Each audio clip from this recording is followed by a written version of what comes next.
this is Magma from Magma Animations and welcome back to a new video. Now in today's video I am teaching you how I go about weathering my wagons, locomotives or anything to do with scale modelling. And for today we are going to be weathering this grey coloured brake van which I use on my railway.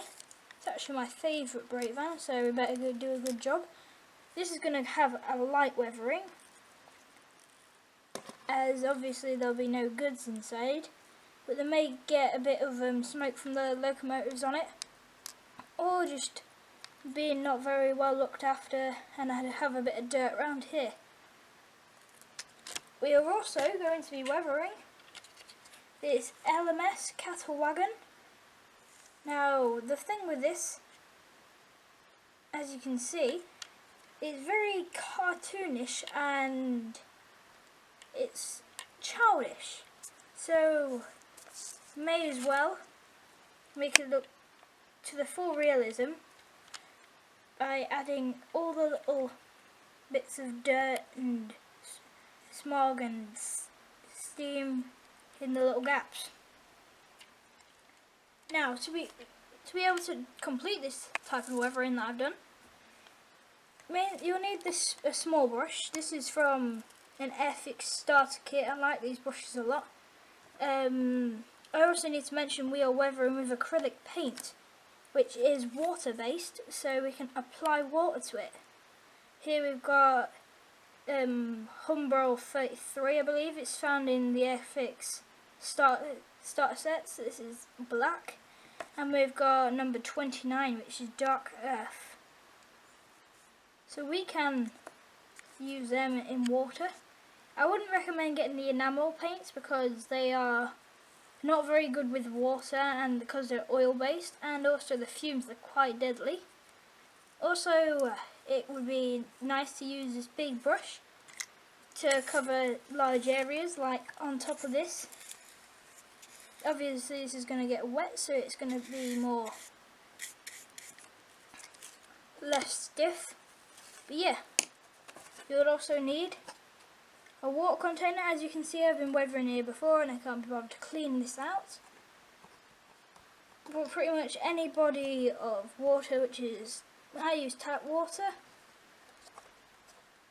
But yeah, let's get into the first weathering phase. Right, so the first thing that we need to do to this is apply black to it, because if you can see, each of these panels, they wouldn't be grey in between, it'll be dark colour, or maybe the dirt might build up in there, so we'll apply the black so then the lines stand out more. And at the end of the video I'll show you some of the wagons that I've already done, because I've done a brown brake van which is in the Hornby range, and it looks kind of good. So yeah, the first thing I'd do is get my small brush, open up the black Humbrol paint, get just a tiny bit on the end and dip it in water just a tiny bit. Then what you want to do, start rubbing it on the model.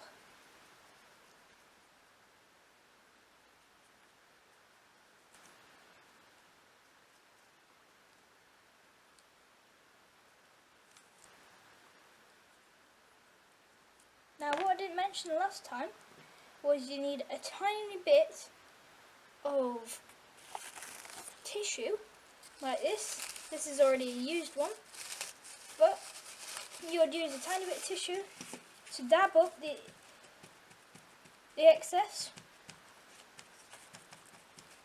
Just a normal dabbing motion that you'd normally do.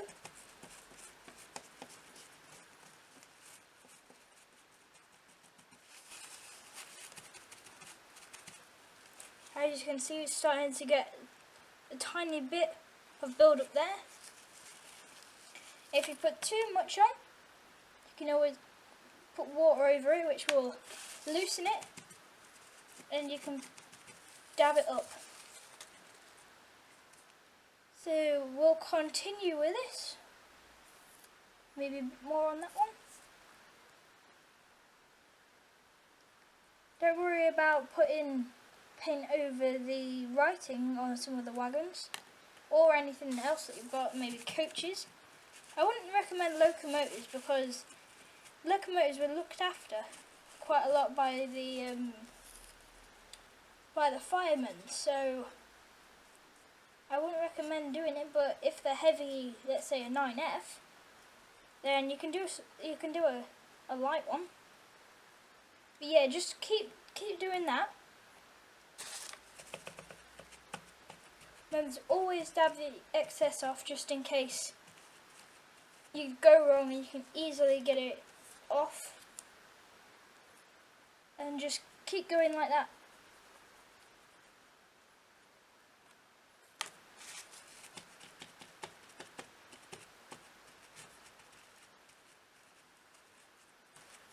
Also be careful if it starts running, because it might run onto one of the other sides and might make a massive black line which you can't remove because it's already set. So always be aware of that.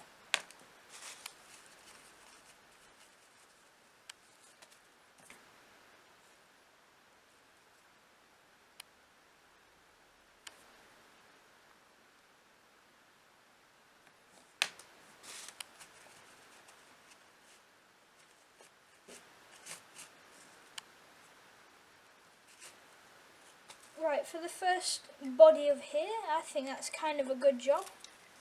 Is that showing correctly? I hope so. Yeah, so that is what we've done so far. And now I'm going to continue with the sides, and I'll get back to you once I've completed it. Right, I've now completed the weathering on the sides of the wagon. As you can see, that's the side we already did. I've done light weathering down in the corners down there, and you can see how the lines stand out a bit more. On this side I've gone for a heavier weather, and on this side I've done the same as this side, pretty much. So now we're going to get on to doing the roof. And also, apologies if you can hear my hoover in the background, it's kind of annoying. Yeah, but let's get on to it. I'm going to use my black paint again, which is number 33, I think. Get some on the brush, dip it in the water, and what we'll do is from halfway pull it down. Actually, that's not enough paint on there. Make sure you have quite a lot on there for this sort of thing. It can always come out. You just rub down like that. Start building it up. Go straight across if you want to. Now the thing is, the paint will all body together, leaving the big gap, so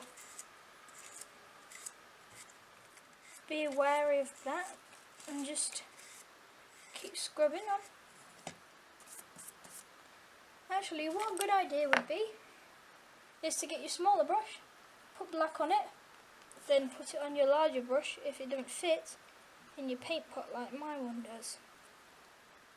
It's a pretty good idea, that one. Then you can just clear that off. So now I've got loads of paint on there. So just dry that off, giving it a nice soak to make it just a tiny bit darker. Then, you know, go back for this. As you can see, it's here, my paper in the background.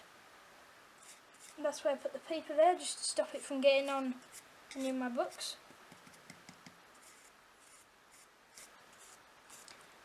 And what you can also do is, I'm just going to get some, you can use number 53, which is gunmetal.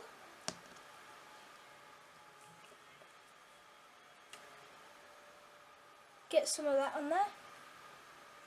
That's like a wispy grey. Now that's looking good.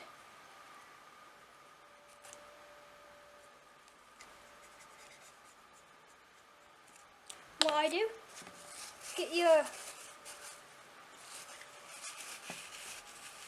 tissue and pull some of it this way, slowly, and then pull the whole thing across in one direction.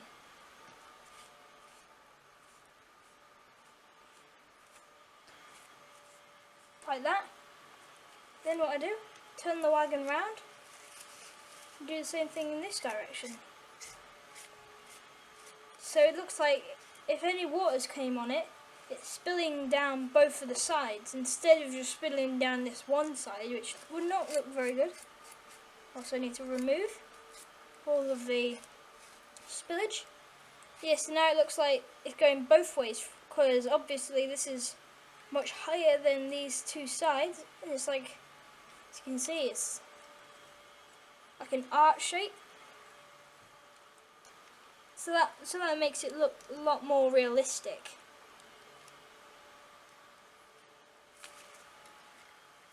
Show you some close shots of the sides.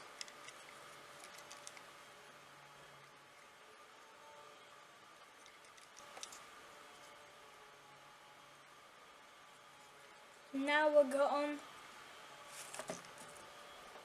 to the dirt. Right, so now we're going to go on to the dirt, which we'll pick up at the bottom of this. So I'm going to get my smaller brush, dip it in the dirt paint. Remember, it's acrylic paint.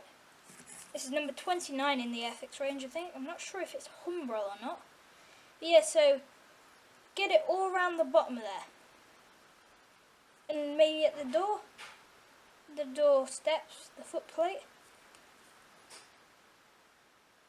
And then maybe some in the tops. Maybe rub it all around, really. Because remember, what we'll do is we will pull it down. When we're instead of dabbing, we'll pull the paint down. So it's going into the gaps, but it's also collecting at the bottom, which is what gravity does to it. It also might cling to the top, so if you want to try that, you can do.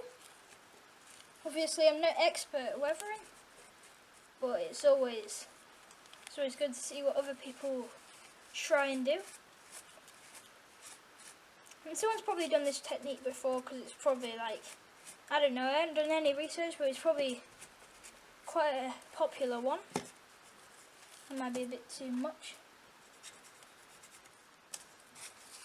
Get that off. Collecting a bit down, collecting round there. Get rid of that.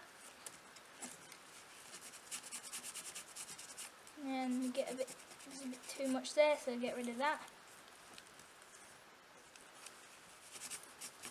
I think that gives it a good effect. So yeah, it's a good effect so far. Got a bit too much around there. Hopefully it's not dripping down, but there is a bit down here. After I've finished, I'll get a baby wipe and go over it just to remove it if anything's not sticking right.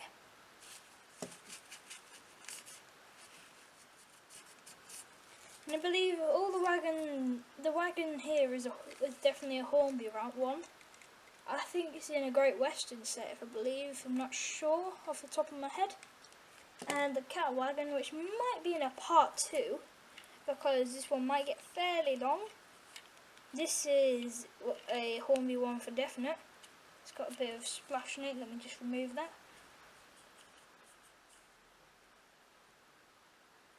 Yes, this might be in a part 2, but this is definitely a Hornby one. Got this one for Christmas. Put it out the way so that no paint gets on it. And let's just finish off this finest details, really. Removing any excess. Might need to get a new tissue in a minute.